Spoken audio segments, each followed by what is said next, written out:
We're back, baby. That's right. You saw it. If you watched the qualifying, then you'll know. Charles Leclerc back on pole. Huge moment for Ferrari, seeing them back up there in the fight with the Red Bull during this practice and qualifying session. Yes, the qualifying for the race that's going to be happening on Sunday. If you remember, I made a video about how all the sprint race stuff is now standalone. So tomorrow morning on Saturday, there's going to be a qualifying for the sprint race, and then you wait a few hours, and there will be the sprint race itself. Again, completely standalone. So the order is set for Sunday, and it's set up to be one hell of a match. That's a little odd, I guess. Race, you could say, but really looking forward to it. So we're going to take a look at kind of the big overall things we could take away from practice one, and then the big takeaways from the qualifying. Spend most of the time on the qualifying. But before we hop right into it, please consider subscribing to the channel. It would mean the world. You subscribe so you get more F1 videos coming your way about all different topics, and also the live streams that I do that have lap times, sector times, a driver map, commentary, a ton of data, and those are really fun to watch either if you can't watch the race or just to have alongside the race so you get more data. So those are really great. Subscribe so you don't miss that, but without further ado, let's hop right into it. So the only thing really I'll say about the practice session that we learned was, one, teams are still doing testing.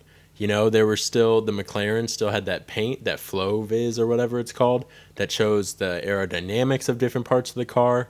And also, a lot of teams are still seeing, with how their engines are set up at certain power, and certain fuel loads, what these cars are able to do. We forget that it's still early in the season. Maybe it feels like Formula One's been going on for a while now in 2023, but really that's not true. One other big takeaway is that because of this new race weekend where you have the practice, qualifying Friday, sprint race Saturday, and then the race on Sunday, a lot of teams need to take advantage of this practice one, which is what you saw. You saw a ton of teams, as soon as the flag turned green, all the teams are out there on the track. Now, there were 2 red flags, which really prolonged this, which helped a lot of the teams who had engine issues or different car troubles, because they were able to work on that during these red flags, and they didn't lose any running time. But it was a long F1 session. Shout out to everyone who was commentating to fill all that airtime, because there was a lot to fill. So action-packed free practice one, which I think we would expect to see, as teams need this practice time to get used to the track, used to what they want their car setup to be, and to make the most of it during the sprint race and the race where they can actually score points. Now let's get into qualifying. So here we're going to take a look at the order that the cars ended up coming in. I mean, it gave me flashbacks to last season, seeing Red Bull set a fastest time, then Ferrari, then Red Bull, then Ferrari. I mean, it was throwback to 2022, and it gives you some Ferrari hope. Again, remember, early season, very long season. It's early in the season, so Ferrari might still have a chance. Is that a little Ferrari hat ASMR? Maybe that worked, maybe it didn't. Either way, very exciting. So let's take a look at this. Leclerc up top with his fastest time being in the 140.2. Then Verstappen, second fastest time being the 140.3. It's only 1/10 off. Again, we know Ferrari is fast, but especially fast in the one lap.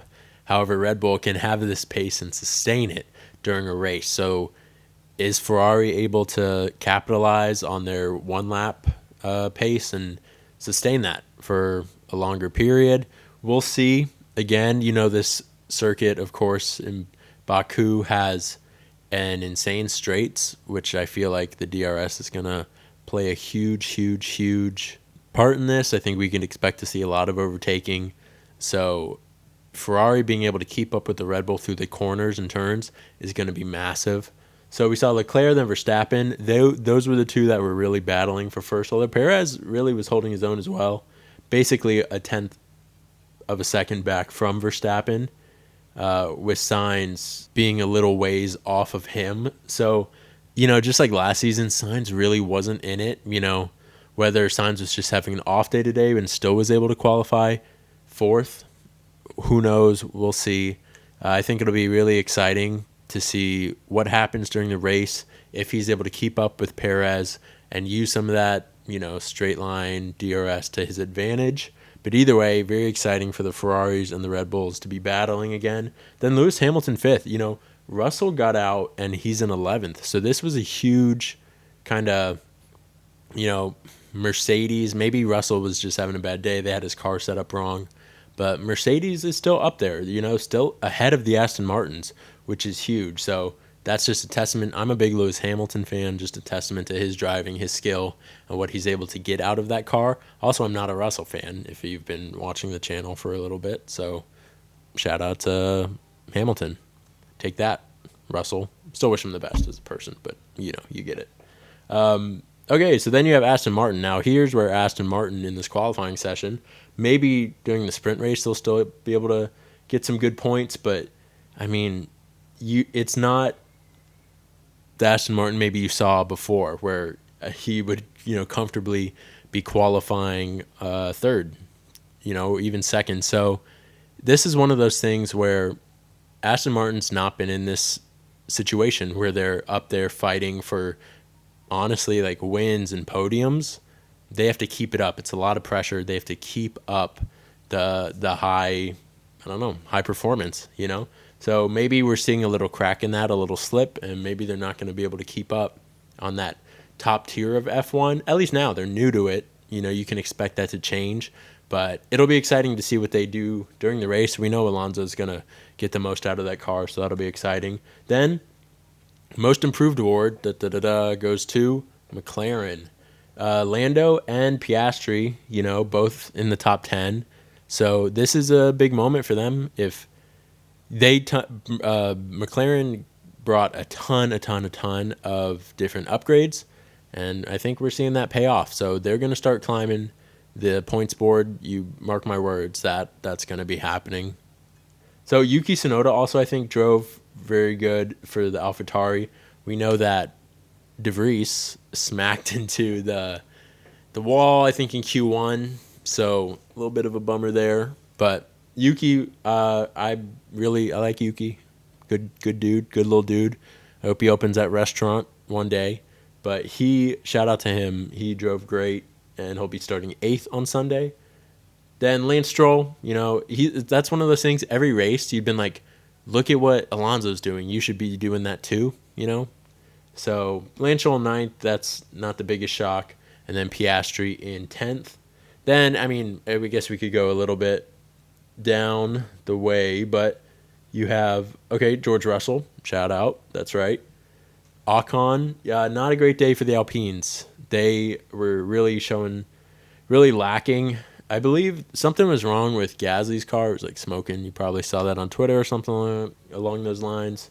So that was not great, but Ocon was able to get into Q2, which is at least something. Honestly, I think the Alpines are they're gonna make up some ground during the race.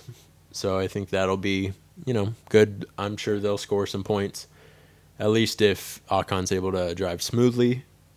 Albon, the Williams, they've always had some great straight line speed, even last season, and this track is built for that. That's what this circuit's all about. Logan Sargent was able to get into Q2 for the first time, which is huge. Shout out to Sargent, American boy. Shout out to you. Valtteri 14th. I want the most out of Valtteri. He's probably my favorite driver on the grid. Ferrari's my favorite team. Valtteri's my favorite driver. I just want the best for him, But he's 14th. Hopefully he can make something happen during the race. Some smart driving. But bad day for Haas. Poor Haas. Pierre Gasly, obviously 19th because of the engine stuff, I believe. Then Nick De Vries smacked into the wall. So look, it's 2022 all over again. Red Bull v Ferrari. Who's gonna win? Red Bull has the race pace. That's just what it is. I'm sorry to say that, but Red Bull has the race pace. Fingers crossed Ferrari's able to make something happen.